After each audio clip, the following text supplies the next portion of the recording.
and Mr. Ray. Angela is applying to join the library. Listen to the conversation and complete the form below.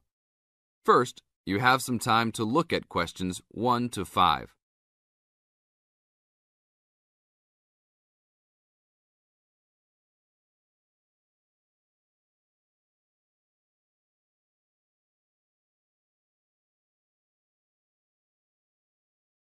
Now we shall begin. You should answer the questions as you listen, because you will never hear the recording a second time. Hello, how can I join the library? Well, you need to make an application. Would you like to do it now? Yes, if I can. One moment and I'll get the form. Now, I just need to ask you a few questions before you sign at the bottom. Okay. Your full name, please. Angela Mary Price. Price? Yes, that's right. Okay. And your address? Apartment 3, 86 Bridge Street, Pimlico.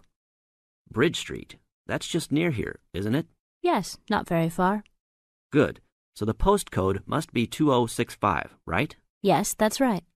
Now, your telephone number. I need both home and work if you have them. My home number is 8763-5142, and work is 8456-1307.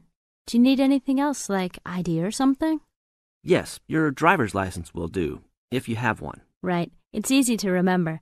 I know it by heart. 4040AC. I'm afraid I'll also need to see it. Okay, here it is. Thanks. And your date of birth, please? 24 March 1981. Okay, thanks. That's the most important part completed. But if you don't mind, I'd also like to ask you a few questions for a survey we're conducting. Yes, that's okay. Now you have some time to read questions 6 to 10.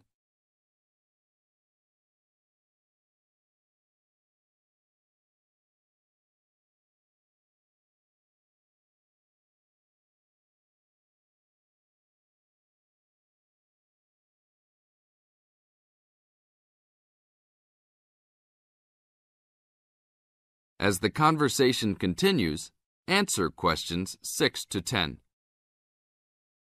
What kind of books do you like to read? Here's a list to look at. Oh, it varies from time to time, but I always like to relax and learn about other countries I might visit one day. I don't like anything too heavy or serious, unless it's about animals or the environment. I'm not really into sport very much. Anything else? Well, I do like entertaining at home. You know, dinner parties. So I suppose you'll have something for me in that line. The pictures in those books always make me hungry, although they never seem to turn out exactly as they look in the books. Fine. I think that's all I need now, except I need you to sign here on the application form. Oh, and I almost forgot. The membership fee is $20, which is refundable if you no longer stay a member. There you are. Do I sign at the bottom here? Yes, that's right. You can borrow books now if you wish, although your membership card won't be ready until next week. So if you want to borrow today, you can pick up your card when you return your first books. That's if you want to take some now. I think I will, but I'll have a look around first. Okay, take your time. That is the end of part 1. You now have half a minute to check your answers.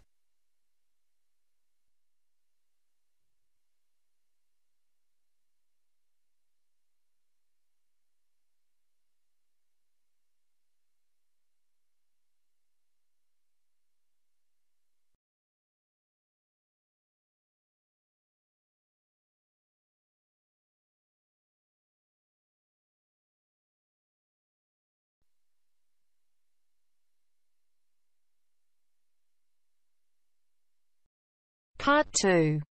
You are going to hear an interviewer who is interviewing Alan. He made a great discovery of Mungo National Park. First look at questions 11 to 15.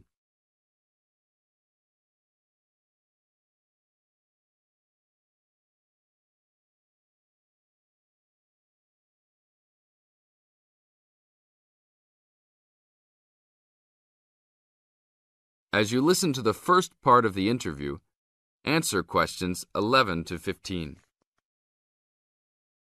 An event occurred in 1996 over a period of 3 days that attracted considerable attention at the time and led to a new find in Mungo National Park, which is the focal point of the Willandra Lakes World Heritage Area in New South Wales, Australia. I talked to Alan Moore, the organizer of this trip, about his experience. Alan, what was the purpose of your trip? Well, as you know, I love the outback and lead tours of people wanting to go into more remote parts of the country. However, I thought it was time for me too to have a holiday. So I packed up my family and we went to Mungo National Park. Why did you choose this location? It holds a record of Aboriginal life stretching back over 40,000 years. And of course, I wanted my young kids to be amazed by the main feature of the park, the remarkable Walls of China, as they're called, where wind and water erosion have exposed this long history. I see. What was the weather like? It was unusual for that time of year. The rain was just one continual downpour after another. We were always soaked to the skin. So we decided to cut our holiday short and only stayed 3 days in the end. However, it was eventful. The obvious problem was to get back to the nearest town, a small place called Burunga. But the dirt roads out there are always impassable after rain, so we settled down for a long, wet wait in the park. We didn't really mind because the scenery was so interesting. However, the kids wandered away without our noticing, and eventually we realized they must be lost. So we used our two-way radio to contact the park rangers and the police, and a helicopter was sent. Luckily, the kids were found within a few hours, but they'd made an important discovery. Now look at questions 16 to 20.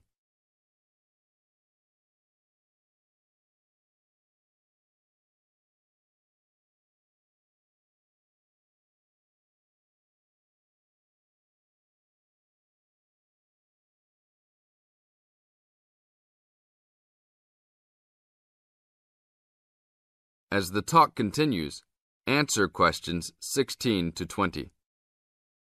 So, the trip was also eventful for another reason, wasn't it? Yes.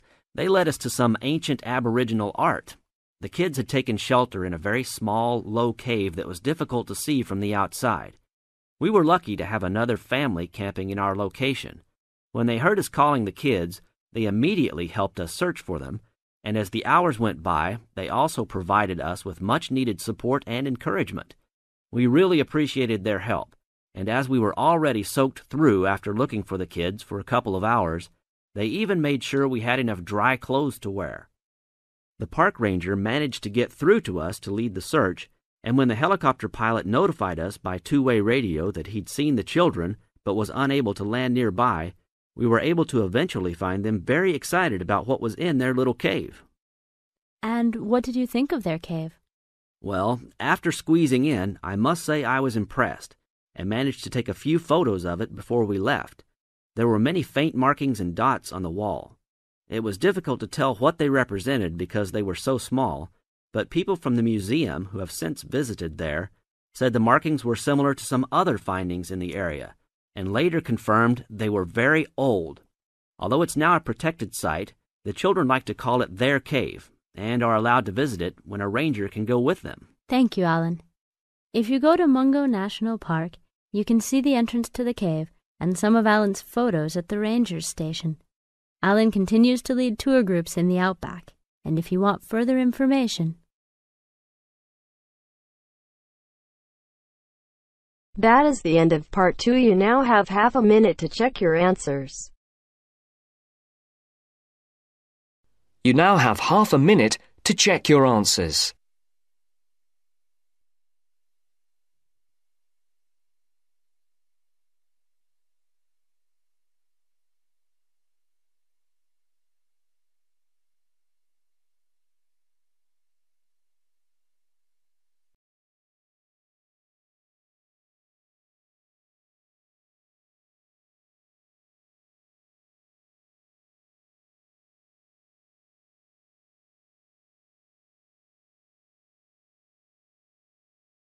Now turns to part 3. Part 3. You'll hear two university students discussing a social science lecture they attended. First, you have some time to look at questions 21 to 24.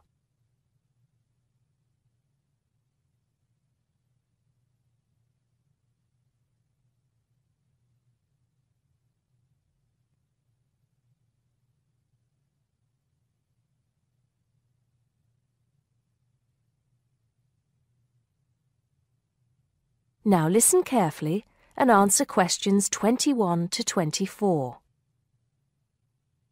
Did you go to the first social science lecture yesterday? Yeah. Didn't you see me there? No. I was trying so hard to understand the lecturer. What didn't you understand? A lot of it, really. For example, he said we needed to study history as part of the course, but I didn't get why. You probably missed it. He said early on that we need to learn from our past mistakes. Right.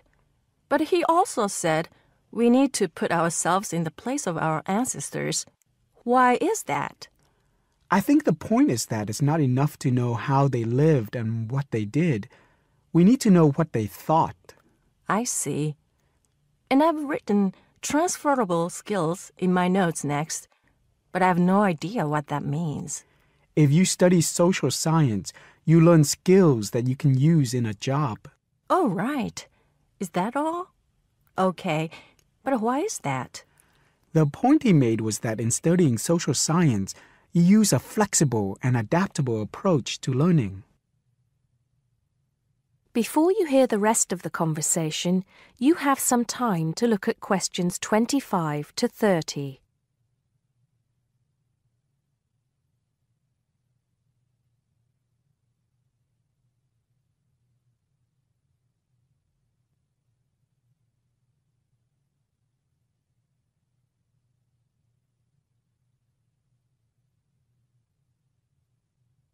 Now listen and answer questions 25 to 30.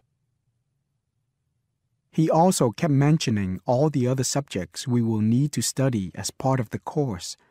I didn't write them all down, did you? Some of them. I think I can make sense of my notes. The first one was anthropology, which he said would cover prehistory and archaeology as well. Okay. Then there's economics. I wrote down that this was not meant to mean that we will spend all our time looking at economic theory, but more that we need to see how humans behave. That's good. I don't think I could handle economic theory. He said something about education too, didn't he? Yeah. He said we'll be looking at how cultural information is handed down from one generation to the next through teaching children. He said we'd be focusing on geography too, but I can't really remember which aspects. Can you? I noted it down, I think. Here we are, yes, particularly in relation to urban planning. It's law that I got confused about. I didn't understand why he linked that to economics. I think he meant that laws affect the way wealth is distributed. That makes sense. Now, what are the science wars? Okay, I did get that. The science wars are about how social science collects information. In sociology and social work, and in social science generally, they can only study patterns of behavior and observe.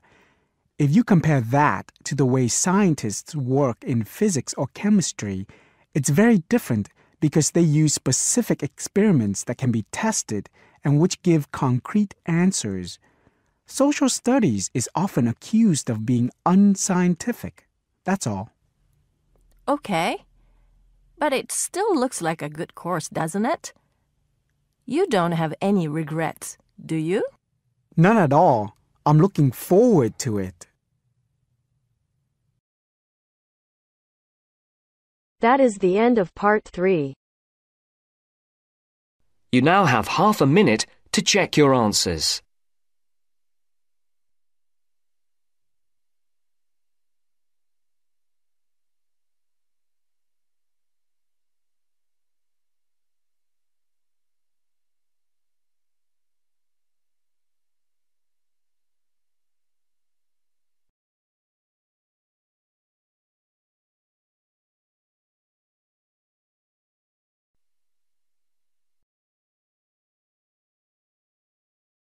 You are going to hear the first part of a lecture on American culture and American customs. First, you have some time to look at questions 31 to 40.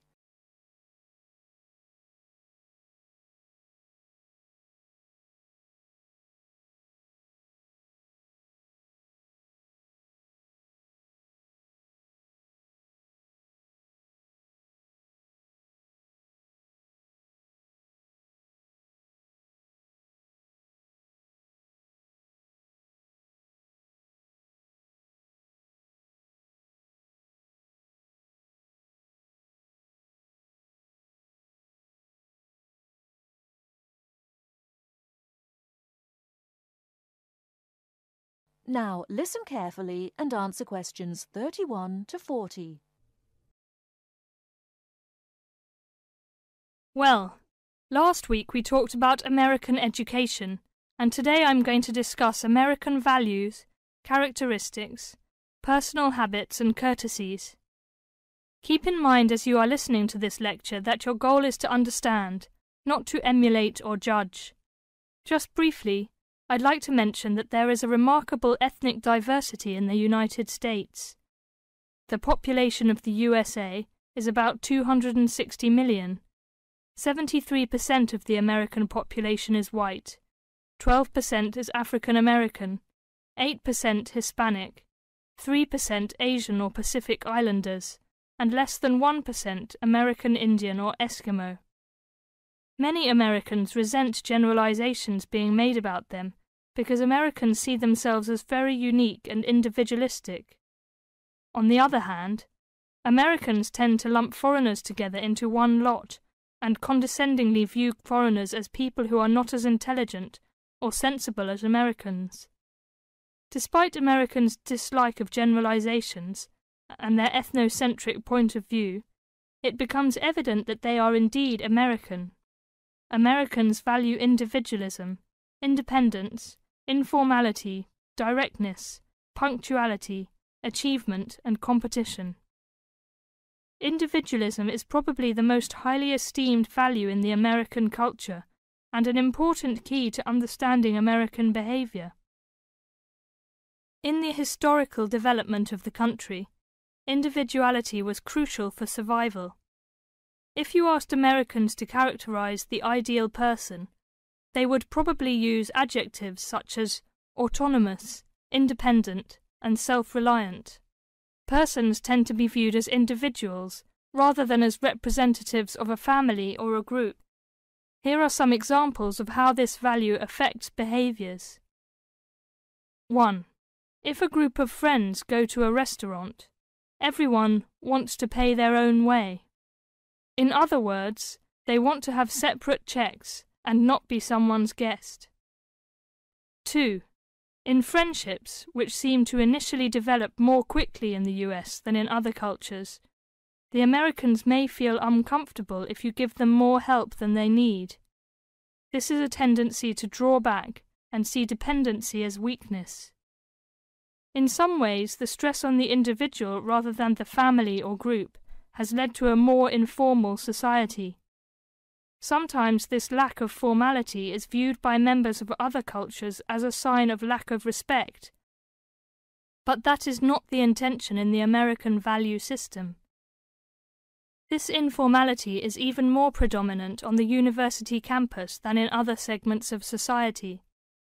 Some ways in which you might see this value expressed in behaviors are: 1.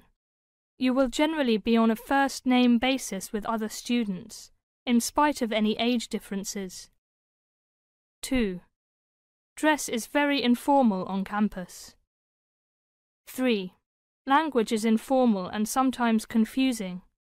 Phrases like "see you later" and "drop by any time" are not meant literally.